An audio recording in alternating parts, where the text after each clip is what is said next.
Dubai viral குனஃபா chocolate. இதை ரொம்ப நாளாக நான் ட்ரை பண்ணணும்னு நினச்சி அதுக்கான நேரம் இப்போ தாங்க வந்திருக்கு.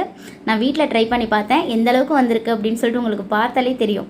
குனஃபா சாக்லேட் ரொம்ப ஈஸியாக எப்படி பண்ணுறதுன்னு பார்க்கலாமா? குனஃபா சாக்லேட் பண்ணுறதுக்கு நான் இந்த மாதிரி குனஃபா டோ தான் எடுத்திருக்கேன். 3 பங்கில் 1 பங்கு குனஃபா எடுத்தால் போதும். குனஃபா டோ பாக்ஸ் கொஞ்சம் பெருசாக தான் இருக்கும், அதில் 1 பங்கு எடுத்தால் போதும். இதை குட்டி குட்டியாக கட் பண்ணி எடுத்துக்கலாம். உங்களுக்கு குனஃபா டோ கிடைக்கலன்னா ஷீர் குருமாலாம் பண்ணுவோம்ல, அந்த சேமியா கூட எடுத்துக்கோங்க. கடாயை சூடு பண்ணிவிட்டு இப்போ 1 டீஸ்பூன் பட்டர் எடுத்திருக்கேன். இதில் குனஃபா டோ எல்லாத்தையுமே சேர்த்துட்டு கலர் சேஞ்ச் ஆகிற அளவுக்கு வறுத்து எடுத்துக்கோங்க. நான் இந்த மாதிரி மில்க் சாக்லேட் எடுத்திருக்கேன். சாக்லேட் எல்லாத்தையுமே ஒரு பாத்திரத்தில் போட்டு டபுள் பாயில் மெத்தடில் நல்லா இதை உருக்கி எடுத்துக்கலாம். அடியில் நல்லா தண்ணி கொதிச்சிட்டு இருக்கு, இந்த அளவுக்கு நல்லா மெல்ட் பண்ணி எடுத்துக்கலாம். இந்த குனஃபா சாக்லேட்டுக்கு மெயின் ஹீரோ யாருன்னு பார்த்தீங்கன்னா அந்த பிஸ்தா தான். இதை ஃபஸ்ட்டு மிக்சர் ஜாரில் போட்டு நல்லா அரைச்சி எடுத்துக்கலாம்.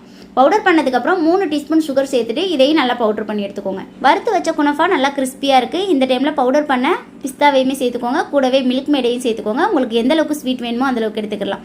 கொஞ்சமாக க்ரீன் ஃபுட் கலர் எடுத்திருக்கேன். இது டோட்டலி ஆப்ஷனல் தான், வேணான்னா ஸ்கிப் பண்ணிக்கோங்க. ஒயிட் சாக்லேட் கொஞ்சம் டிசைனுக்காக நான் மெல்ட் பண்ணி வச்சிருக்கேன். அப்புறம் சாக்லேட் மோல்டு பார்த்தீங்கன்னா நான் அமேசானில் தான் ஆர்டர் பண்ணியிருந்தேன். சாக்லேட் மோல்டில் ஃபஸ்ட்டு ஒயிட் சாக்லேட்டை இந்த மாதிரி ஏதாவது உங்களுக்கு பிடிச்ச டிசைனில் சேர்த்துக்கோங்க. அதுக்கப்புறம் மெல்ட் பண்ண சாக்லேட்டையுமே சேர்த்து எல்லா சைடும் நல்லா அப்ளை பண்ணி விட்டுட்டு ஒரு 5 மினிட்ஸ்லேருந்து 10 மினிட்ஸ் வரைக்கும் நீங்கள் ஃப்ரீசரில் வச்சு எடுத்துக்கோங்க. கொஞ்சம் நல்லாவே செட் ஆகிரும். சாக்லேட்டுக்கு மேலே இந்த மாதிரி பிஸ்தா குனஃபாவே எல்லா சைடும் வச்சு விட்டுக்கோங்க. அதுக்கு மேலே மெல்டட் சாக்லேட்டை போட்டு நல்லா பரத்தி விட்டுக்கோங்க.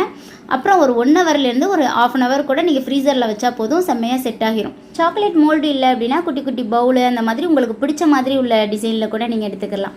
மாஷா அல்லாஹ், இந்த அளவுக்கு வரும் அப்படின்னு நான் ப்ராமிஸாக நினச்சி கூட பார்க்கலங்க. எனக்கு ரொம்ப ரொம்ப ஹாப்பியாக இருந்தது. ஃபஸ்ட் டைம் குனஃபா சாக்லேட் ட்ரை பண்ணியிருந்தேன். ரொம்ப நாளாக ட்ரை பண்ணணும்னு நினச்சிட்டு, ஆனால் இந்த அளவுக்கு வரும்னு நான் நினச்சி கூட பார்க்கல. ஃபஸ்ட்டு நான் குனஃபா சாக்லேட் வைரல் ஆகிட்டு இருக்கப்போ நான் க்ரீம் ஸ்டோரியில் வாங்கி சாப்பிட்டேன். அதே டேஸ்ட்டு, ஆனால் அது கொஞ்சம் தான் சாப்பிட முடிஞ்சுது.